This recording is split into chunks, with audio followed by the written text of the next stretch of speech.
Hello et bienvenue sur Radio Livre. Aujourd'hui, on se retrouve pour la vidéo que vous attendez tous avec impatience, qui est Brainstorm ton roman avec moi.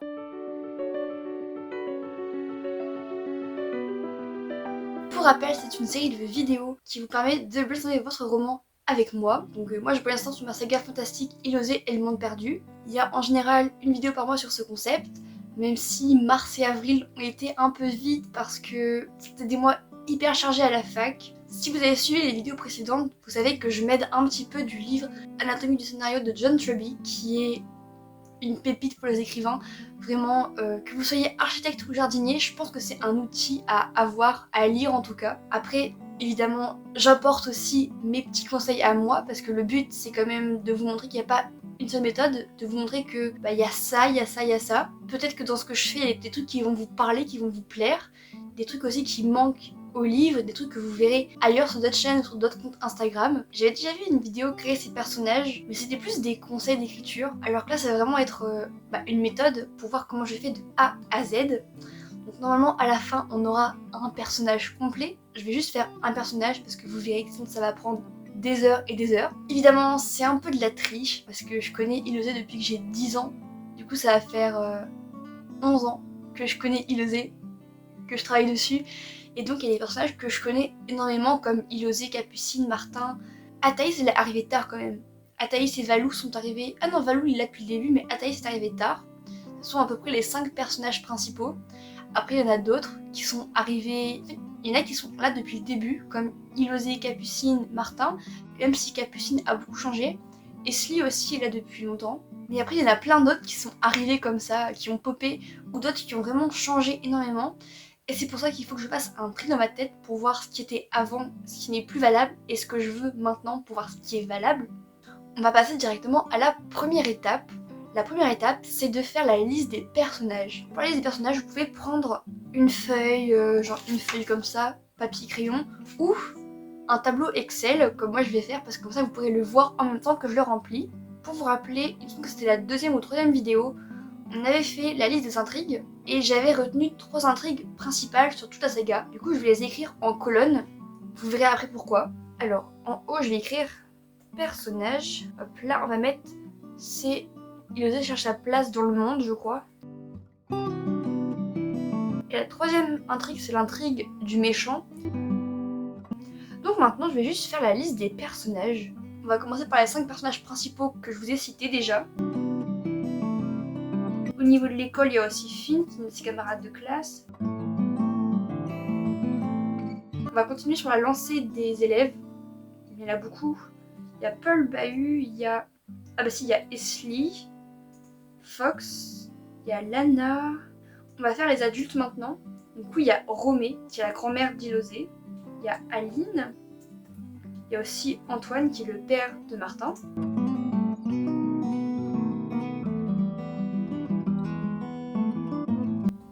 Il y a le méchant, il s'appelle l'Absolu. J'ai pas trouvé mieux pour l'instant que l'Absolu. En même temps, il veut le pouvoir absolu, il veut être absolument reconnu. Du coup, Absolu, ça lui va plutôt bien, je trouve. Charles, c'est plus son prénom. Charles, c'est Tristan. Parce qu'il est triste. Voilà, c'est... Alors oui, Sophie Gaffio, c'est une prof de langue ancienne. Parce que Gaffio, c'est le nom d'un dictionnaire de latin. C'est des petits jeux de mots, des petites références un peu nulles qui m'ont aidé à créer les noms de famille. Comme Ebenezer d'ailleurs, ça vient de... Il est où? De Scrooge. Est-ce que c'est Ebenezer ou est-ce que c'est Ebenezer? Je ne sais plus. Ouais, juste parce qu'en fait, l'image que j'ai de Monsieur Descarmes, c'est un homme un peu comme ça. Mais il y a aussi Benjamin Bibelot. J'aime trop lui, Benjamin Bibelot. J'ai une petite liste de 56 personnages. Ah non, j'en ai oublié en plus, j'ai oublié Remelin. Bref, j'ai une petite liste de 57 personnages. Si vous écrivez un one-shot, il peut y avoir beaucoup de personnages. Par exemple, moi pour Dernière Danse, je dois avoir 13 personnages à tout casser, je pense. C'est juste que quand j'étais petite, j'aimais les sagas avec beaucoup de personnages, Cité perdue, Harry Potter, et donc je voulais une saga avec beaucoup de personnages. C'était peut-être un petit peu ambitieux pour mes 10 ans, mais c'était ce que je voulais. Du coup, j'ai fait avec beaucoup de personnages. Et là, je sais qu'il en manque un. Ceci est une liste non exhaustive que je me permets de rallonger autant que je veux. Maintenant qu'on a fait la liste des personnages, on passe à l'étape 2, qui est de leur attribuer un rôle. Les rôles, selon ce que j'ai appris au BAFA, étonnamment, c'est génial, qui corrélait avec le livre de Anatomie du scénario de John Truby, c'est dur à dire, Anatomie du scénario de John Truby, c'est qu'il y a 5 rôles. Il y a le personnage principal, le héros, l'antagoniste, donc le méchant, l'allié du personnage et le sbire qui est l'allié du méchant. Il y a aussi le faux allié qui est en fait un adversaire, donc c'est un traître un peu. Et il y a le faux adversaire qui est en fait un allié. Et après il y a le personnage secondaire. Donc là je vais leur attribuer un rôle selon l'intrigue que j'ai choisie, qui est il osait chercher sa place dans le monde. Donc il osait personnages principaux, PP. Capucine c'est une alliée, donc A. Martin c'est aussi un allié. Sally qui est la sœur triplée de Sammy et Sadie et qui est aussi l'une des meilleures amies d'Esli. Esli qui est antagoniste. Ah oui d'ailleurs faut que je mette. Esli c'est l'antagoniste principal. AP. Du coup Sally c'est allié de l'antagoniste AA. Fox c'est un AA. Lala c'est un AA. Robbie c'est un AA.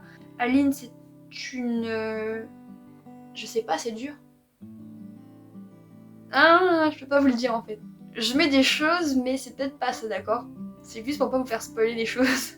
Daphné, elle peut pas, Louis, il peut pas, Alice, il peut pas. Parce qu'en fait, ils sont pas là, tu vois, ils sont disparus. Sylvain, c'est un allié. On va mettre ça comme ça. Elliot, c'est un chat. Allié, on va dire. Dame Maréchal, c'est une alliée. Non, pas vraiment une alliée.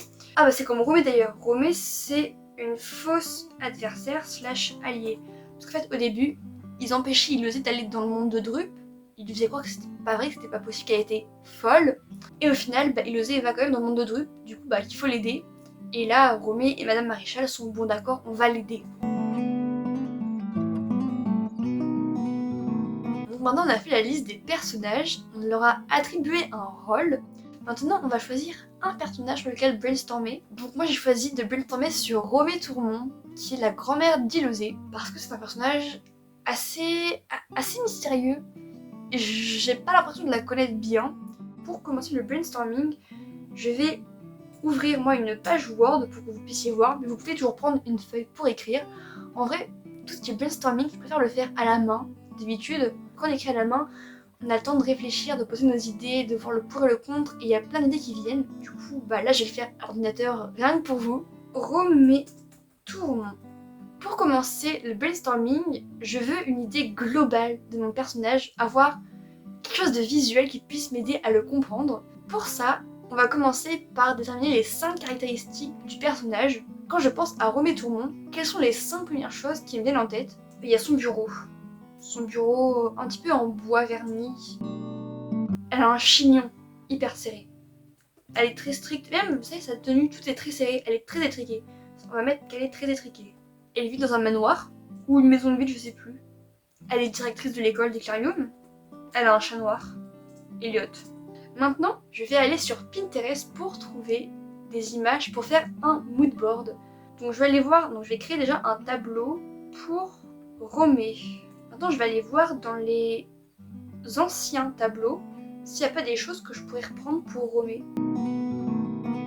Je vais chercher les mots-clés que j'ai trouvés. Donc bureau, sévérité, manoir, directrice d'Eclarium et chat noir pour avoir des images. Donc je mets toujours par exemple bureau, bois, vernis, esthétique. C'est important le esthétique parce que ça fait tout. Oui, même si c'est pas ce que je veux en fait. Ok, si je mets juste bureau, esthétique. Ah, c'est bien ça. Attendez.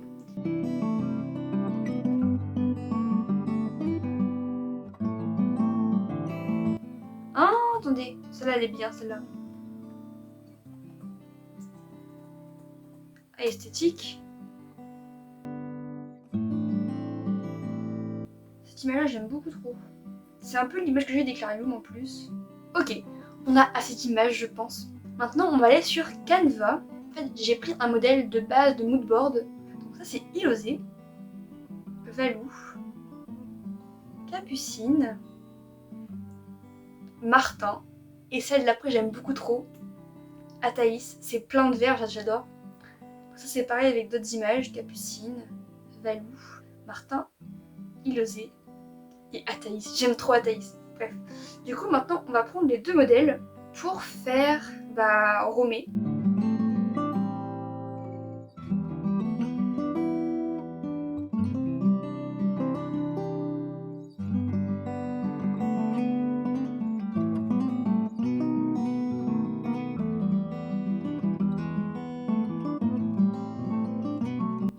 Voilà! J'ai fini le petit mood board de Romée.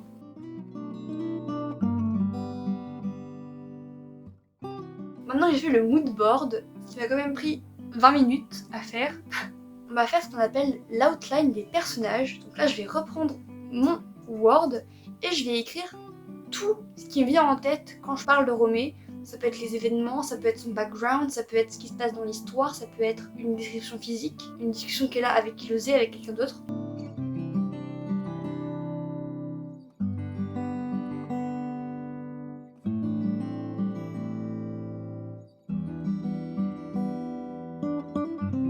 En fait, il y a beaucoup de choses à dire. Il y en a beaucoup. J'ai pas écrit tout ce que j'avais en tête, mais j'ai écrit le principal. On va passer à l'étape numéro 6, qui est la fiche personnage. En soi, ce que je fais là sur ma feuille, c'est une fiche personnage. Je mets les 5 caractéristiques dans ce qu'on a fait au début. Je mets aussi son rôle dans l'histoire, son archétype, s'il y en a. Donc archétype, c'est quelque chose de complexe qui mériterait qu'on en fasse une vidéo complète. Je mets aussi son background, je mets aussi d'autres choses, comme sa faiblesse, son besoin, son désir.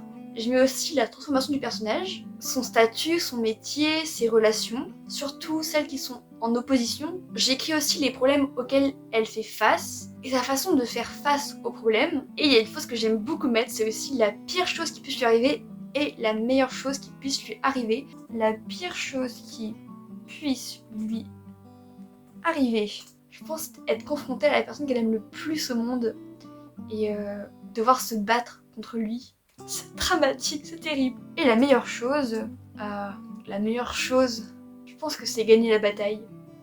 Et être grand-mère. Être grand-mère. Putain, elle est déjà grand-mère. Elle est déjà grand-mère en fait. Bah oui. Être grand-mère, c'est pas la meilleure chose qui lui est arrivée. Faiblesse. Elle a beaucoup de faiblesses. Hein. Elle est autoritaire. Cafetière. Solidaire un peu. Têtue, obstinée. Rancunière. Son besoin, je dirais que c'est d'être libérée de la malédiction, se sentir libre et vivante. Donc ce qu'elle veut, son désir, c'est de briser la malédiction, avoir une vie de famille normale. En vrai, je pense que son rêve à Romée, c'est d'avoir une vie de famille normale, d'être une grand-mère, d'avoir ses enfants, ses petits-enfants, d'en prendre soin. Mais elle peut pas faire ça, parce que c'est pas une mamie normale. Problème auquel elle fait face, Drup a disparu. Sa petite fille, spoiler, pas vous le dire, elle aime la mauvaise personne. Et sa façon d'y faire face, c'est de se rebeller un peu. C'est une rebelle en fait. Faire vraiment l'opposé de ce qu'on lui dit de faire. La 7e et dernière étape, c'est de refaire l'outline, donc de compléter l'outline avec les nouvelles informations qu'on a. J'ai oublié de vous dire le plus important sur cette étape-là, c'est que il faut reprendre les informations d'avant, donc ce qu'on vient de faire dans la fiche personnage, avec les faiblesses, les besoins, le désir, la transformation, et se demander comment est-ce que vous pouvez mettre ça à l'écrit, de quelle manière procéder. C'est ce qu'on appelle le show don't tell. Vous ne dites pas ce qui se passe, mais vous le montrez. Comment est-ce que je peux le faire? Par quelle interaction? Par quel moyen? Avec quel mot du coup quand on écrit? Mais ça sera du coup quand on écrit. Parfois il y a des actions simples qui peuvent montrer telle ou telle chose. Je vous laisse avec la fin de la vidéo. Moi je vais aller dormir après parce que je suis fatiguée. Pour faire l'outline, vous pouvez le faire sans moi je pense. Moi je vais le faire devant ma tasse de café à la main parce que j'ai vraiment besoin de me mettre tout ça à l'écrit pour y voir plus clair. Voilà, c'était un peu rapide, mais ça fait déjà 1 heure que je tourne. J'espère que cette vidéo vous aura plu et moi je vous dis à bientôt pour une prochaine émission de Radio Livre.